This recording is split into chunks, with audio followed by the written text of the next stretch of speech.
Goeiemôre, liewe vriende. Ek wil vanoggend praat oor 'n saak wat binne die leefwêreld, die wêreld waarin ons leef, dalk 'n bietjie swaar op die oor kan val. Die teks wat ek in gedagte het om oor te gesels en waaroor ek baie loop en dink die laaste tyd, is daardie teks wat sê, geseënd is die vredemakers, want hulle sal kinders van God genoem word. Matteus 5 vers 9. Ek lees iemand skryf iewers, peace is the moment nations take time to reload.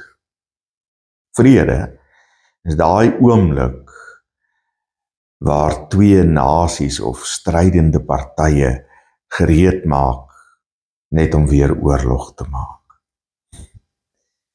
Dit voel vir my dis hoe die wêreld is. Daar word 'n skietstilstand aangekondig en dit word voorgehou as vrede. Maar dit is niks anders as om maar net weer gereed te maak om 'n klomp mense te skiet en seer te maak nie. Wat bedoel die Bybel met vrede? Vrede is in 'n sekere sin die afwesigheid van konflik. So word dit ook partykeer aangebied in die Bybel. Ander kere word die woordjie shalom gebruik wat meer dui op 'n harmonie, 'n vooruitgang in verhoudinge en voorspoed vir hulle wat hierdie harmonie beleef. Wanneer ons na die teks kyk weer, dan is die gedeelte wat ons help om die hele teks te ontsluit, die tweede deel, dink ek, waar daar gesê word, hulle sal kinders van God genoem word. Dink net vir 'n oomblik daaraan. Hierdie woorde veronderstel, vriende, 'n diep radikale verandering tussen mens en God.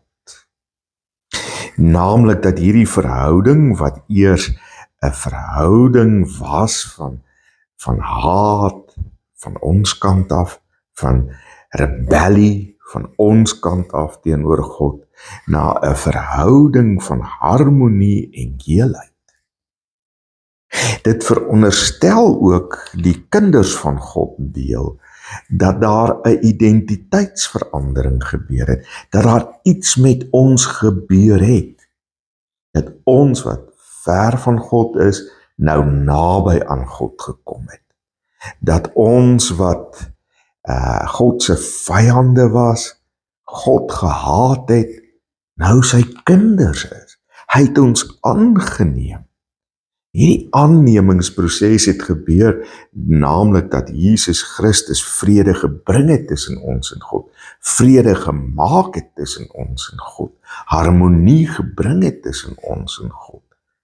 En in die proses ons God, die Vader, se aanneemkinders geword het. Ons het nou dus die identiteit van kinders van God wees. Dit is nogal baie belangrik, want om kinders van God te wees, om kinders van 'n huishouding te wees, beteken dat jy in 'n sekere sin die karakter van jou ouer openbaar. Dis selfs waar van aangenome kinders. Ons het 'n aangenome seun en hy lyk nie soos ons nie, maar hy tree op soos ons. Hy het die karakter van die huishouding waarin hy groot geword het. En dis presies wat hier ook ter sprake is. Ons word dus opgeroep as vredemakers, of ons sal die kinders van God genoem word, laat ek dit andersom sê, die oomblik wanneer ons die karakter van God openbaar, en die karakter van God is juis om vrede te maak. En hy het dit gedoen deur sy seun na die wêreld toe te stuur om vrede tussen strydende partye, die mens en die Vader aan die ander kant uiteindelik te bring. Maar ons kry ook teksgedeeltes wat praat van Jesus wat nie gekom het om vrede te maak nie, maar die swaard gebring het, en van paas en kinders wat mekaar sal haat en al die tipe goed. Die bedoeling is nie hier dat hy gekom het om onvrede te bring nie, maar dat die proses van vrede partykeer juis daartoe lei dat daar ander is wat nie van die vrede hou nie en in opstand kom teen daardie vrede. Wanneer ons kyk na die konteks waarbinne Jesus hierdie woorde in Matteus uiter, dan weet ons, dis na die val van Jerusalem in 70 na Christus. Daar was 'n tyd van ongelooflike oorlog tussen die Jode en die Romeine. En in hierdie tyd is Jerusalem platgeslaan, die tempel is verwoes en 3000 Jode het aan 'n kruis gesterf. Trouwens, daar word selfs vertel dat daar nie meer genoeg hout was om kruise van te maak nie. En in hierdie konteks word die Christene wat geliefdes verloor het, wat deur diep waters gegaan het, opgeroep om vredemakers te word. En daar word gesê, hulle is nog sal geseënd wees en hulle sal kinders van God genoem word. Mense wat dalk met 'n stuk wrok in die hart en haat rondgeloop het, word opgeroep om vrede te maak. Wow. En vriende, laat ek net dit ook sê oor hierdie vrede. Hierdie vrede is driedimensioneel. En in 'n sekere sin moet al drie dimensies van hierdie vrede in werking wees om vrede te kan wees.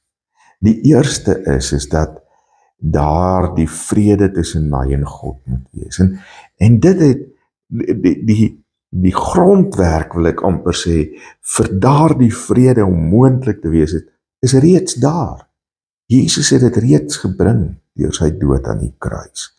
Dis 'n moontlikheid. Ek en jy kan in vrede met God die Vader leef deur Jesus Christus.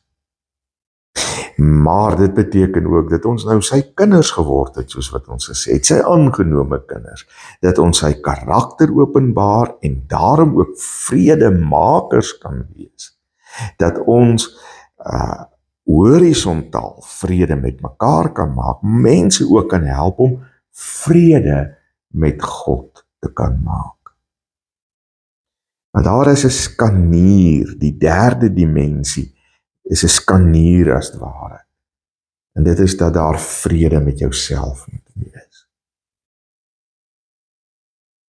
Dit is amper onmoontlik om 'n vredemaker met ander te wees, vriende, as jy nie eers met jouself vrede gemaak het nie, en die vrede van God aanvaar het nie, want die vrede wat jy van God ontvang, is ook 'n vrede wat jou help om met jou self vrede te maak, met jou verlede, met jou tekortkominge, met jou menswees. En dis 'n vrede, 'n omvattende vrede, wat deur die Heilige Gees gebring word.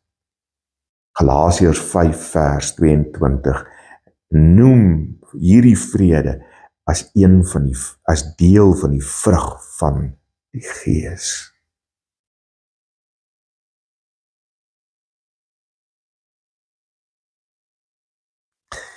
Ek en jy word opgeroep om aktiewe vredemakers te wees, omdat ons die karakter van God in hierdie wêreld uitleef.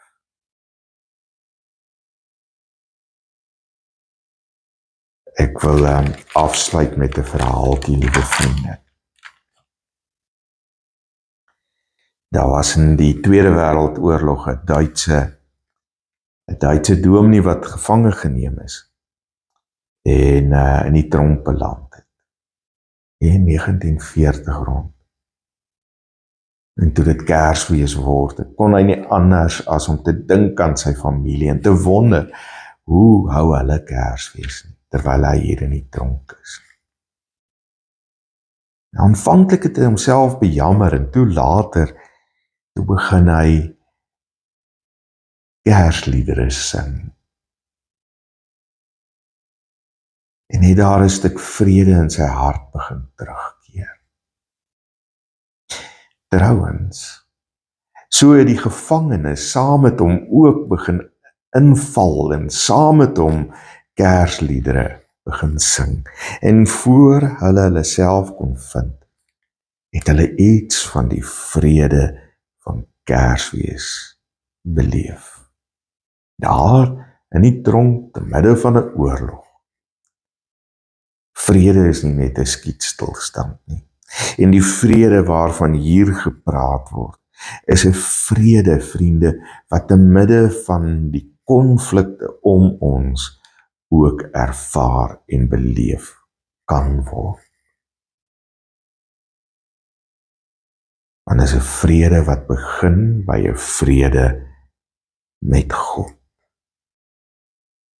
Mag ons in hierdie tyd, in hierdie wêreld waar ons leef, hierdie soort vrede beleef. 'n Vrede waarvan die Bybel sê, dit eintlik alle verstand te bowe gaan. Dis nie iets wat jy kan verklaar en beskryf en ontleed nie. Daar's nie woorde waarmee jy hierdie soort vrede kan beskryf nie. Mag ons hierdie vrede in hierdie Kerstyd beleef, wat alle verstand te bowe gaan, sodat ons ook aktief vrede kan maak in 'n wêreld waar daar onvrede is. Jy hoef nie ver te gaan om dit reg te kry nie. Jy kan maar net begin daar in jou eie kring waar daar onvrede is. Mag ons God se vrede beleef en mag ons daarom ook vredemakers wees. Ons wat kinders van God genoem word. Dankie vriende, mooi dag verder. Totsiens.